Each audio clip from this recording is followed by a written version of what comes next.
From the New York Times, it's The Headlines. I'm Tracy Mumford. Today's Monday, December 1st. Here's what we're covering.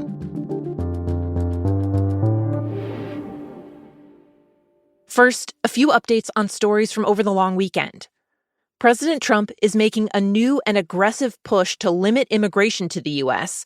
in the wake of the shooting of 2 National Guard soldiers in Washington, D.C. Last Wednesday, a man walked up to troops who were patrolling the city and opened fire with a revolver, killing one of them.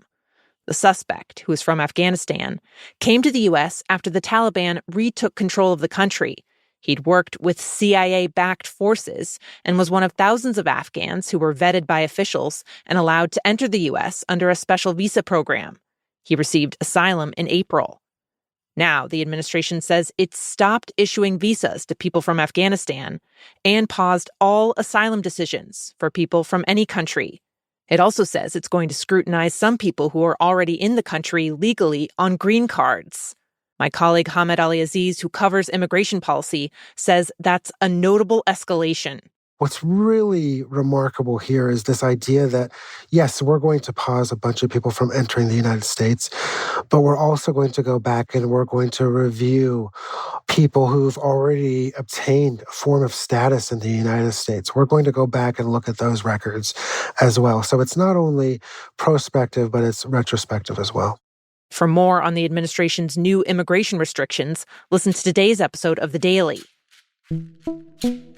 Also, this is completely outside of anything that has been discussed with Congress, and there is an ongoing investigation. Very interesting to hear you say that this might be an illegal act. I know you're... Prominent Democratic and Republican lawmakers are suggesting that U.S. military officials might have committed a war crime during one of the strikes President Trump ordered against boats allegedly carrying drugs in the Caribbean.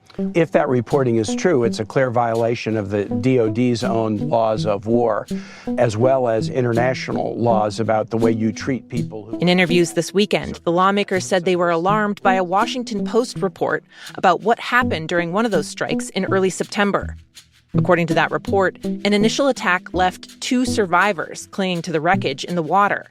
Then a commander ordered a second strike to comply with a directive from Defense Secretary Pete Hegseth to kill everybody. Hegseth has called the reporting fabricated and inflammatory. Beyond this particular attack, members of Congress have been raising more and more concerns about the legal justification for the strikes overall, which have killed more than 80 people. There are now ongoing investigations into the attacks by both the House and Senate Armed Services Committees. Meanwhile, despite President Trump's repeated claims that he's cracking down on the flow of deadly drugs to the U.S., he now says he plans to pardon the former president of Honduras, who helped flood America with cocaine. Juan Orlando Hernandez was sentenced to 45 years in prison after a trial in the U.S. last year in one of the most sweeping drug trafficking cases of its kind. Under his leadership, Honduras was a major transit point for cocaine shipments to the U.S., as he directed the police and military to protect smugglers, who in turn paid him off. He even once boasted, quote, "We are going to stuff the drugs up the gringos' noses." During his sentencing, Hernandez said he was the victim of political persecution, a claim echoed by Trump when he announced his plan to pardon him. In a statement to The Times, Trump said, quote, "Many friends had asked him to free Hernandez, saying, they gave him 45 years because he was the president of the country. You could do this to any president."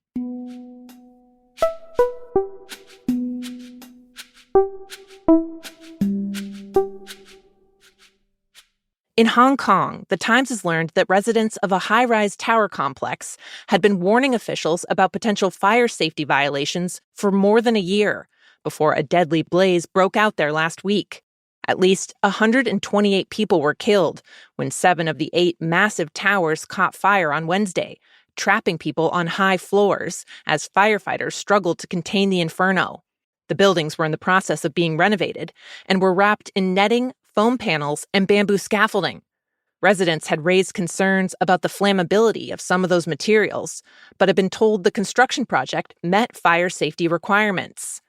After the fire, though, officials said the foam panels were one of the factors that let the fire spread so quickly, and that the bamboo scaffolding had also caught on fire, collapsed, and blocked exits.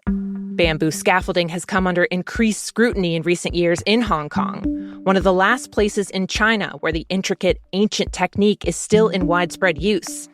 Advocates of the material say it's cheaper and easier to transport than using metal, but it's slowly being phased out, in part over safety concerns. For the moment, the cause of the deadly fire is still under investigation, though authorities have arrested multiple people linked to the scaffolding, netting, and construction work.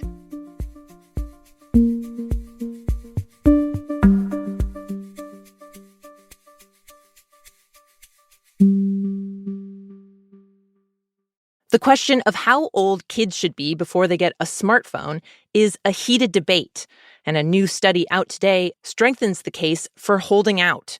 The research, published in the journal Pediatrics, found that kids who got a smartphone by age 12 were at higher risk of depression, obesity, and insufficient sleep than those who didn't have one yet. The study analyzed data from more than 10,000 American kids. It doesn't show cause and effect, but it does show an association between getting a smartphone earlier and poorer health outcomes. Previous studies have suggested that young people with phones may spend less time socializing in person, exercising, and sleeping, all of which are essential for well-being. The lead author of the new study said the goal is not to shame parents who've already given their kids a phone, but to emphasize that age matters. Quote, "A kid at age 12 is very, very different than a kid at age 16. Because of that, he said, when you give your kid a phone, you need to think of it as something that is significant for the kid's health. For kids, even small changes in sleep or mental health can have deep and lasting effects. And for kids who do have phones already, one pediatrician told The Times that at least keeping the devices out of their rooms at night can be a step to help mitigate some of the negative health effects, especially from interrupting kids' sleep."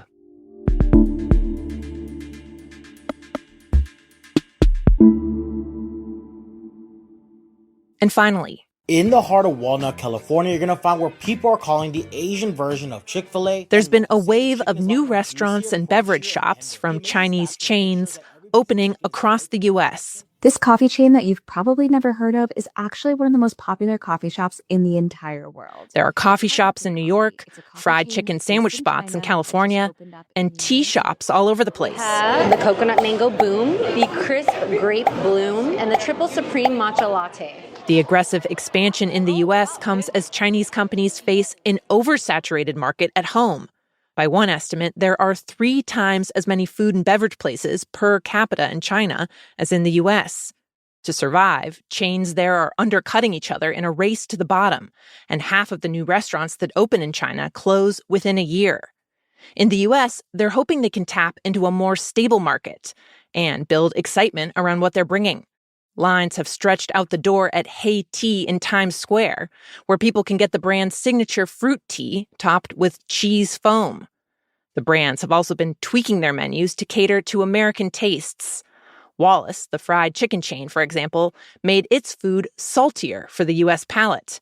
And it's hoping to compete on price, offering 3 chicken sandwiches for $10, compared to $6 for a single sandwich at KFC or Chick-fil-A.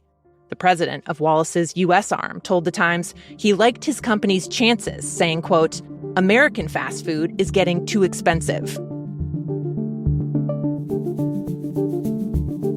Those are the headlines. I'm Tracy Mumford. We'll be back tomorrow.